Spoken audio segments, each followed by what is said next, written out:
أعوذ بالله من الشيطان الرجيم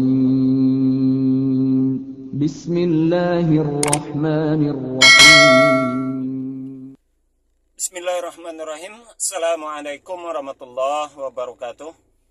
Alhamdulillahi rabbil alamin. Assalatu wassalamu ala asyrafil anbiya'i wal mursalin wa ala alihi wa sahbihi rasulillahi ajma'in. Rabbi shrah li sadri wa yassir li amri wa hlul 'uqdatam min lisani yafqahu qawli.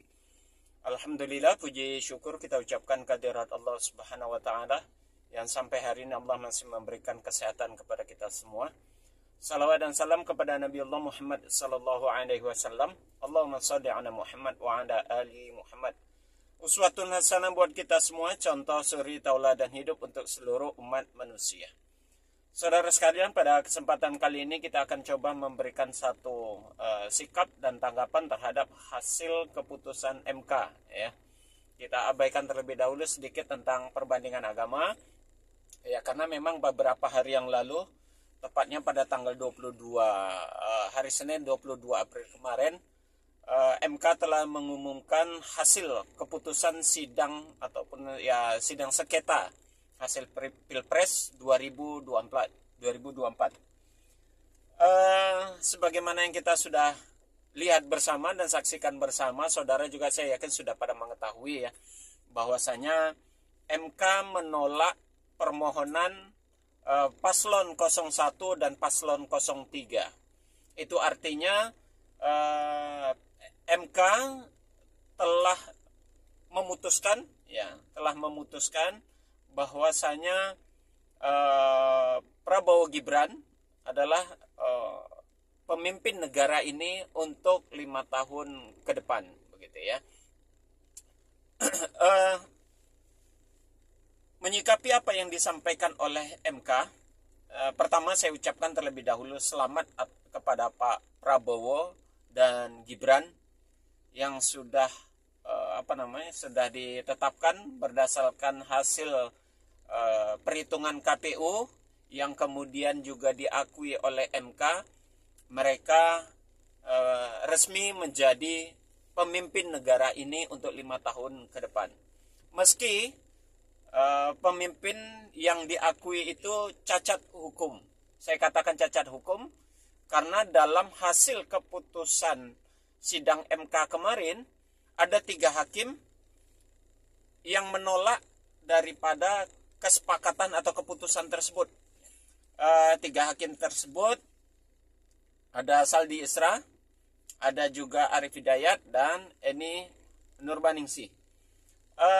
Ketiga hakim ini yang secara tegas menyatakan menolak dan membuktikan sekaligus bahwasanya terjadinya kecurangan di dalam proses Pilpres kita tahun ini.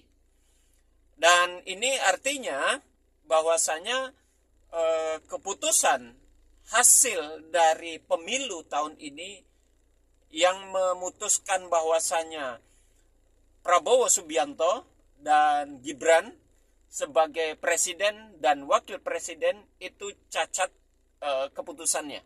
Saya katakan cacat karena memang ada hakim MK yang mengakui akan adanya kecurangan, ketidakjujuran, ketidakadilan dalam proses pemilihan umum tahun ini. Jadi adanya kecurangan itu terbukti dari hasil penyampaian 3 hakim tersebut. Meski 5 hakim lainnya dari 8 hakim, 5 hakim menolak daripada permohonan yang diajukan oleh paslon 01 dan paslon 03 tentang proses pemilu itu. Namun 3 hakim ini menunjukkan bahwasanya proses pemilu kita ini berjalan tidak dengan proses adil, tidak dengan proses jujur, dengan proses yang penuh dengan kecurangan. Ya, meski dia kalah suara mungkin di dalam hal ini ya.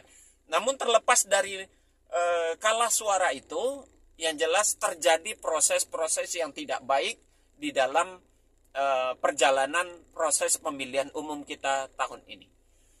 Nah, ini menunjukkan saudara bahwasanya ya kita sama saja mengucapkan selamat tinggal pada demokrasi, mengucapkan selamat tinggal pada proses kejujuran, mengucapkan selamat tinggal pada proses keadilan, selamat tinggal pada proses yang bersih dari ketidakbenaran. Dan secara tidak langsung juga mengucapkan selamat datang terhadap kecurangan, selamat datang terhadap ketidakadilan, dan selamat datang terhadap ketidakjujuran. Kecurangan, ketidakadilan, dan ketidakjujuran itu secara secara nyata dapat terpampang dan terlihat dalam proses yang sedang berlangsung kemarin, ya. Ya, meski ini sudah final dan tidak dapat diganggu-gugat lagi, tidak bisa diotak-atik lagi, ya sudah, memang mau tidak mau hasil ini ya diterima oleh bangsa Indonesia. Hanya saja ini meninggalkan fakta sejarah yang nantinya di suatu saat nanti orang akan melihat bahwasanya proses pemilihan umum pada tahun 2024 penuh dengan permasalahan yang begitu kompleks, penuh dengan proses yang tidak benar, dan penuh dengan proses yang cacat hukum, ya. Dan proses cacat hukum itu dari awal sampai akhir dari penetapan. Dan ini terbukti dari awal MK dalam menetapkan Gibran sebagai wakil itu penuh dengan polemik, sampai pada akhirnya MK juga memutuskan melalui sidang hasil Pilpres kemarin juga tidak bulat, suara itu tidak bulat. Ada pro dan kontra terhadap hasil pemilihan umum itu. Maka sekali lagi ini akan menjadi catatan sejarah bahwasanya pemilihan umum tahun ini 2024 di Indonesia terjadi proses pemilihan umum yang penuh dengan kontroversi, penuh dengan cacat hukum, penuh dengan ketidakadilan, penuh dengan penuh dengan kecurangan dan lain sebagainya. Dan ini akan menjadi legalitas bagi kecurangan-kecurangan yang akan terjadi di masa berikutnya. Ya, saya maksud begitu karena orang akan melihat proses ini yang penuh dengan ketidakadilan, penuh dengan kecurangan ini dilegalkan. Dan yang melegalkan adalah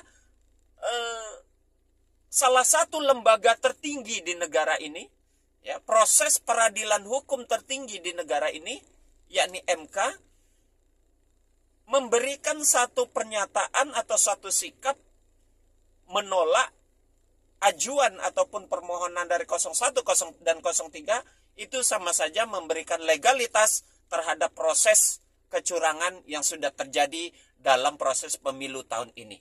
Dan ingat sekali lagi, ini akan menjadi acuan, akan menjadi cermin dalam proses-proses berikutnya di masa mendatang.